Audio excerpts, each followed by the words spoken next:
Hello guys, in this video I want to talk about some tips regarding the usage of the Yolobook application. For those of you who don't know what Yolobook is all about, it's about photos that you can edit either from your Facebook, from gallery or Instagram or any other media, and you can transform them into albums or canvases or portraits. And it's really important for you to be observant and patient with this app because it's really worth it. It has many things that you can do with your pictures, many variants that you can choose from. Now I'm going to choose the Yolobook Maxi S just to show you an example what you should be careful about. After choosing everything, you should always be careful first that your pictures are in the right dimension.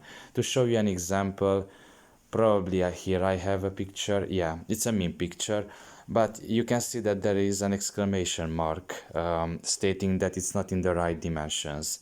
So you cannot use it with this app. You will think that it's a rare occurrence, but I even have some personal pictures that are not in the right dimensions and I cannot use it here. So yeah, you should definitely edit your pictures if they are too large, for example, in order to fit in this application and not be surprised when they not.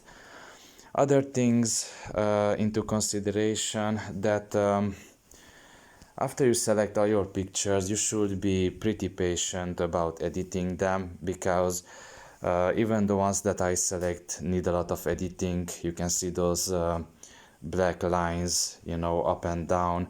They do not look great. You can clearly see it.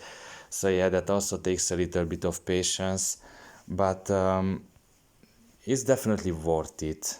Like, once you are done with all of this, it turns out to be really cool and really beautiful looking.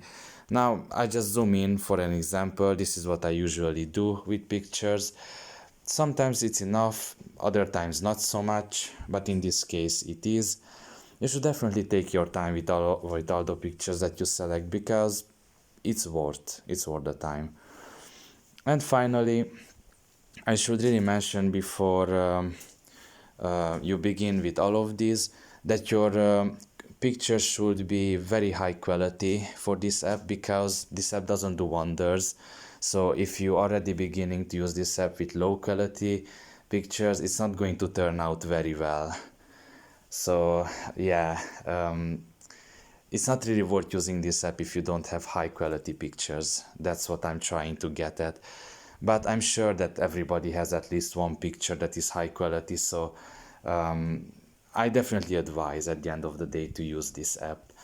Just select your best pictures and you shouldn't go wrong with it. That would be about it. I hope this short video was helpful and see you next time. Bye bye.